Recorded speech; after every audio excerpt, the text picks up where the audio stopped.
lampa. They use, sa atin ang ginagamit, because we Philippines, we use gas, kerosene, to make the fire keep on. But in Malaysia, they use oil. Sa altar ng mga Hindu, they really use oil. They have a special oil to put the fire on. The string, that one. Once that one is finished, I experienced that because I did that before. That is before, not now. I do this also. I've been set free. I've been delivered to that. So that's the reason how I can illustrate to you the oil and the, ano nga yung lingas, yung panglingas para mag-penetrate. So, without the oil, yung apoy mo, pagka naubos na yun, unti-unti, you know, remember the string? Basa-basa pa yun ng oil.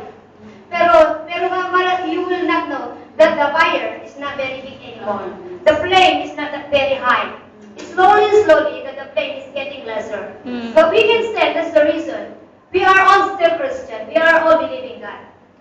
But we never know that our oil is already being dried up. We can share the word of God. We can do all the God's thing. But actually, our oil is already out. The conviction of the Lord Jesus and the word of God is no more. That's the reason nagkakaroon na pumapasok na lahat ng mga pagsubok, mga temptation, lahat ng inject ng kalaban. What is the inject of the enemy? It's penetrating your minds now. Why? Because without the word of God, it's very easy for the enemy to penetrate into your mind the word.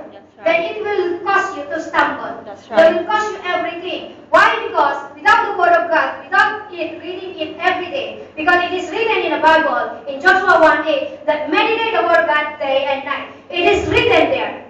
That's why God is telling us to read. To read the Bible, because that word, it's the one who made us to block the word of the enemy. If you read the word of God daily, day and night, it is always the same. It doesn't matter. It is also word.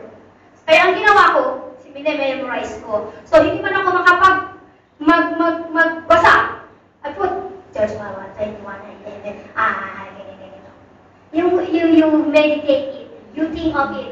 If the enemy is trying to inject you any words, you didn't read the word of God. It's very easy for you to stumble. You will think a lot of things, negative right. thoughts. That's the very essence why God is asking us that we must read the word of God.